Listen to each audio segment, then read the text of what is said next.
Hello all, and welcome to my channel. My name is Abby McKay, and I'm here to simply share my hopes, my fears, my thoughts, and my likes and dislikes. If you like what you hear, please like, subscribe, and comment. And if you don't, have a great day anyway. So without further ado, today's topic, my journey to God. Recently, I have witnessed a lot of people observe someone who says they are Christian, display some unchristian-like behavior, and the response is always, "See? That's why I don't believe in God." And this always gives my heart pause because although I never speak on my relationship with God, I do full-on, wholeheartedly believe in Him. Just not in the traditional, ritualistic sense. Let me explain. I grew up in a Baptist church, and I sang in the choir, danced with the praise dancers, stepped in the drill team, and attended Sunday school and Bible study without fail. And even though I participated in all of these activities, I had never felt lonelier. Unbeknownst to me at the time, it was because even with all of the participation I was doing in the church community, every interaction felt generalized. Every word, every movement, and even every friendship felt inauthentic and like forced friendliness. Out beyond the church, no one checked on my family during the toughest and darkest times. And even when my mother and I went to church after those times, I would look around to see if there was any hint of knowledge about our recent misfortunes. But no one batted an eye, no one's smile moved, and no one asked about why I missed a day or two. My connection to the people of the church was non-existent, just like my true understanding of my Creator.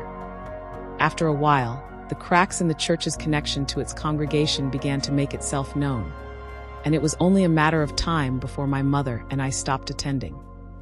It wasn't until my second year of college that I was reintroduced to the idea of God through a coworker, while I was experiencing an insurmountable bout of anxiety and depression.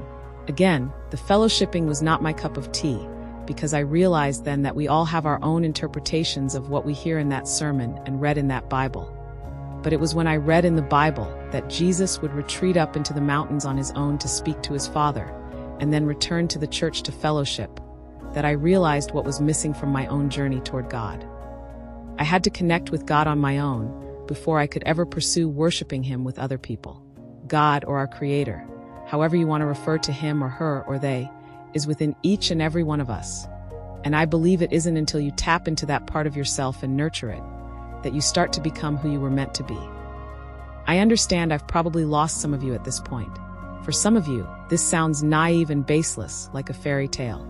And for some of you, you have been too hurt by the judgment and hatred of the church to even hear me. A lot of you are probably saying, even screaming, after seeing all of the heinous things going on in this world, how can you believe? My answer to this is, I am not glib in the wicked ways that humans have used God and religion to benefit themselves. I see it every day. In fact, I recently witnessed a newly converted Christian coworker praise, rejoice, and play gospel music to the failure of another coworker, whom she perceived as her enemy just because she overheard the person talk about her behind her back. And they didn't insult her. They simply asked if she was causing drama. Trust me, I see it. Humans are some wild creatures. But that is also my point. You see, despite the constant examples of unhealthy love and devotion we see displayed toward one another every day, whether it be from celebrities, our parents, our friends, or our lovers, there are few times I've seen it deter anyone from pursuing parental, platonic, or romantic relationships with other people. Just like you cannot look to the behavior of all people to know how to have a connection to another person, you cannot look to all people to know how to believe in God. I understand believing in God is a challenge, but I do believe it is a challenge worth pursuing, because I believe the pursuit of loving yourself and loving your Creator is one and the same. To love the Creator is to love what He made after all.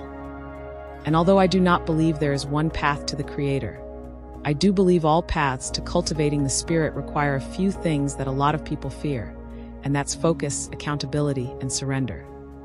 That last one is hard for a lot of us, but when you surrender to something bigger than yourself, it's like you are no longer fighting against the current of life.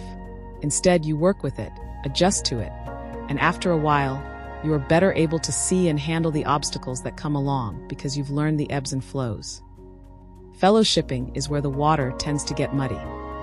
Just like a relationship with another person, when you bring other people into it, you start to lose focus and things get messy. People compare themselves to others and get envious. People interject when they shouldn't. People judge. People can lack understanding.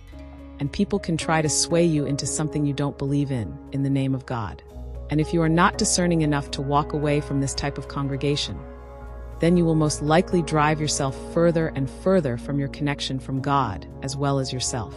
This is why I choose to keep people out of my relationship with my Creator. Just like in a healthy parental, platonic, or romantic relationship, and I can't stress the word healthy enough, you don't want or need to make it for everyone. Instead, you cultivate it quietly with love and kindness. And as it grows, you keep it protected because the connection between Creator and created is precious and infinite.